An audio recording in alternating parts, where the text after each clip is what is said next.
हम एक शहर में जब सांस ले रहे होंगे,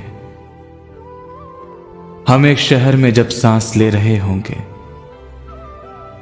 हमारे बीच जमानों के फासले होंगे। वो चाहता तो ये हालात ठीक हो जाते।